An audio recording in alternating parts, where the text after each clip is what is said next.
বিসমিল্লাহির রহমানির রহিম। আমি আপনাদের সামনে আবারও একটি পর্ব নিয়ে হাজির হলাম। আমরা কিন্তু ক্লাস বি চলতেছে, ক্লাস বির 1 নং প্রশ্নোত্তর কন্ট্রাকশনস চলতেছে। আমরা বিদেশিদের কথা বুঝি না কেন, তার স্বাভাবিক দেখেন। আমরা আজকে কয়েকটা জিনিসের ব্যবহার দেব। আসলে আমার ক্লাসটি আপনারা এরকম ভিডিও অনেক পাবেন, কিন্তু আমার ক্লাসটা একটা বিকল্প। আমি প্রত্যেকটাকে পার্ট টু পার্ট আলাদা করে করে দেওয়ার চেষ্টা করি। আপনারা দেখে নেবেন, বাকিটা আল্লাহ পাকের ইচ্ছা।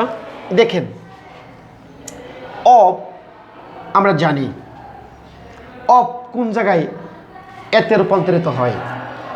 আসলে ব্যাপারটা অফ লিখার সময় অফ, বলার সময় উচ্চারণ হবে এ বা আ। ইউ আমরা জানি ইউ একটা প্রোনাউন, কিন্তু এইটা উচ্চারণের সময় হবে চা। কোথায় চা হবে তার আলোচনা হবে। হ্যাভ কোন জায়গায় এতে রূপান্তরিত হবে, টু কোন জায়গায় এতে রূপান্তরিত হবে। প্রথমে আমি অবের ব্যবহারটা দিচ্ছি, আশা করি আপনারা অবের ব্যবহার দেখবেন। কাইন্ড অফ অবে এ রূপান্তরিত হয়েছে, উচ্চারণ হবে কাইন্ডা। স্বাভাবিক আমি বলবো যে কাইন্ড অফ, বুঝতে পারছেন। যখন এটা কাইন্ডা হয়ে যাবে তখন কিন্তু আমরা বুঝবো না। সেজন্যই আমার এই ক্লাসটা। আশা করি আমার সাথে যদি থাকেন তাহলে সুন্দরভাবে কন্ট্রাকশনসগুলো বুঝতে পারবেন।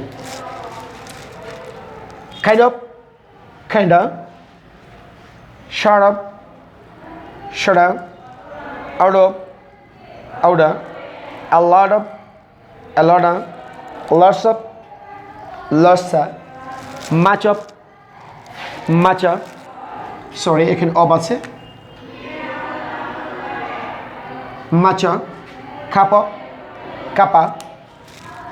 পরিষ্কারভাবে প্রিয় শিক্ষার্থীরা, পরিষ্কারভাবে এই কথাটি আপনারা জেনে থাকবেন যে আমি কিন্তু শর্ট হওয়ার কথা ছিল, আমি বলছি শর্ট। এটা আউট হওয়ার কথা ছিল, আমি বলছি আউট। টিটা ডি উচ্চারণ করেছি। গুরুত্বপূর্ণ বিষয়, যারা আইএলটিএস স্পোকেন নেটিভদের মতো ইংলিশ বলতে চান, অবশ্যই এই জিনিসটা জানা খুব জরুরি।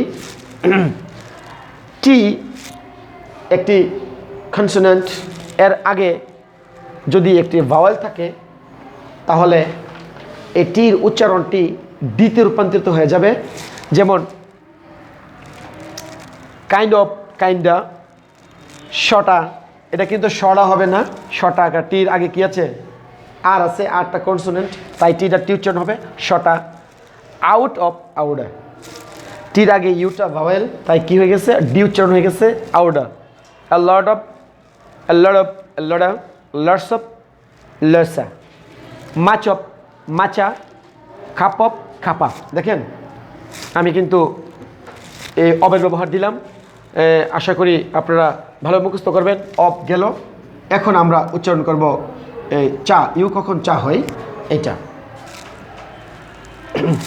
আমরা অবের ব্যবহার শেষ হলো, এখন ইউর ব্যবহার হয়েছে। ইউটা কখন চাতে রূপান্তরিত হবে, যেমন ডোন্ট ইউ, ডোন্ট চা, ওন্ট ইউ, ওন চা, হোয়াট আর ইউ, হোয়াট চা, বেট ইউ, বেট চা, গড ইউ, গড চা,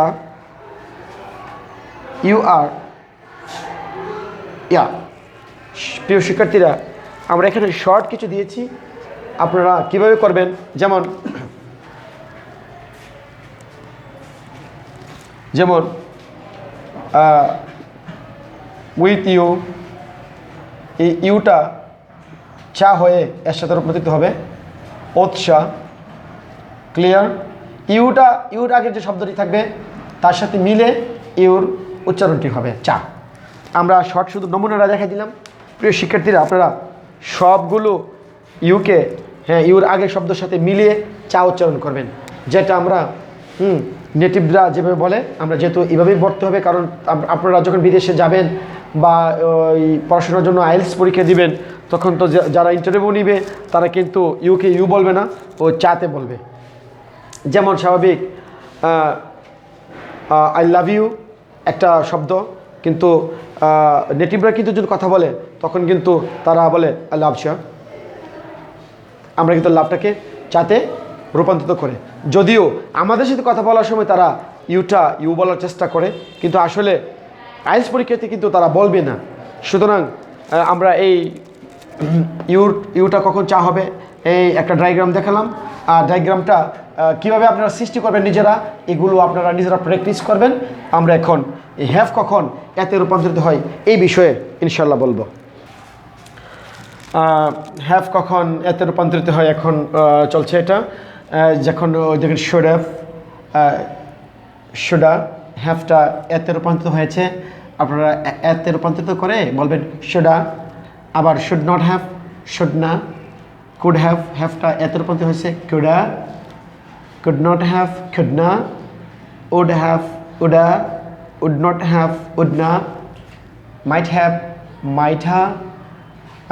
ঠিক তদ্রুপ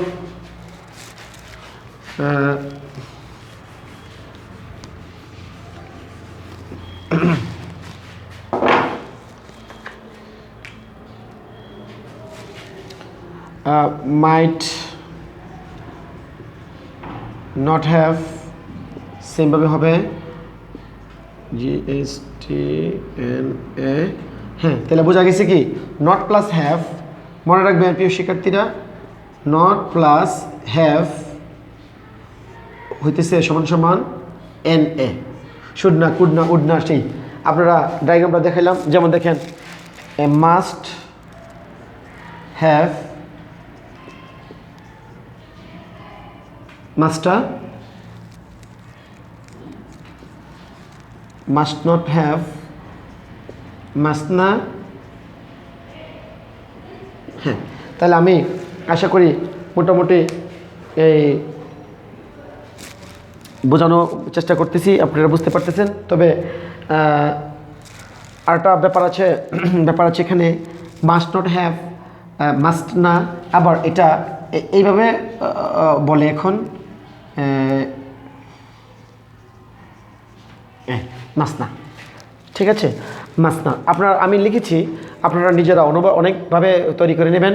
হ্যাঁ, যদি কোনো মডেল ভার্ব, যে কোনো অক্সিলিয়ারি ভার্বের পরে যদি নট থাকে আর হ্যাভ থাকে, তাহলে এটাকে নাতে এতে রূপান্তরিত করবেন। আমি বলে দিয়েছি যে নট প্লাস হ্যাভ সমান সমান না, নট প্লাস হ্যাভ সমান সমান না।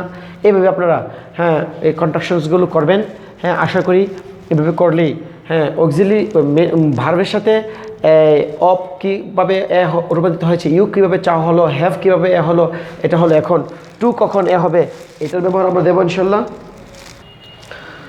অবেশ অফ কখন হয় আমি বুঝিয়েছি, ইউ কখন চা হয় তাও বুঝিয়েছি, হ্যাভ কখন এতে রূপান্তরিত তাও বুঝিয়েছি। এখন বাকি আছে টু কখন এতে রূপান্তরিত হয়।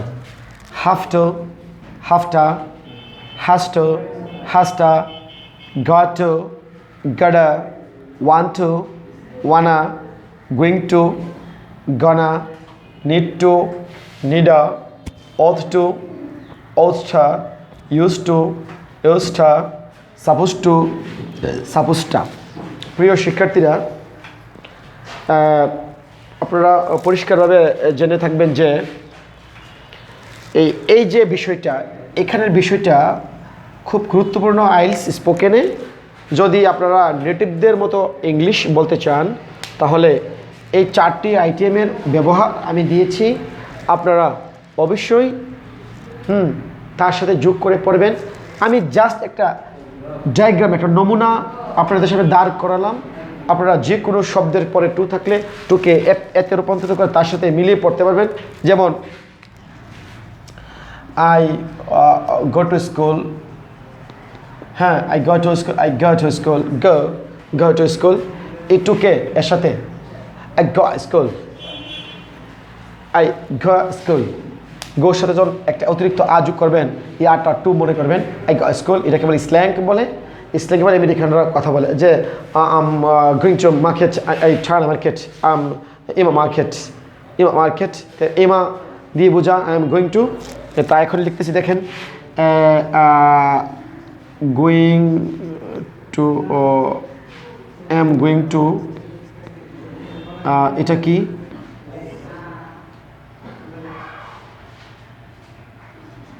ইমা, ইমা দিয়ে আপনি এম গোয়িং টু বলতে পারবেন। যে শুধু গোয়িং টু তো গনা, আর এম গোয়িং টু হলো ইমা। যে I am going to start A coaching centre, ইমা স্টার্ট এ কোচিং সেন্টার। তা বলতে পারবেন। আশা করি প্রিয় শিক্ষার্থীরা আপনারা এই কন্ট্রাকশনসের অফ ও ইউ এবং হ্যাভ টু তার যে স্ল্যাং হয়ে যে ব্যবহারটা শিখেছেন। আশা করি মনোযোগ দিয়ে পুরো ভিডিওটা লক্ষ্য করবেন, শুনবেন, আপনাদের ত্রুটিগুলো শেষ হবে। আপনারা বিদেশিদের কথা বুঝবেন, ইংলিশ নিউজ বুঝবেন, ইংলিশ মুভি বুঝবেন। আশা করি আমার সাথে থাকবেন। Thank you very much. That's all.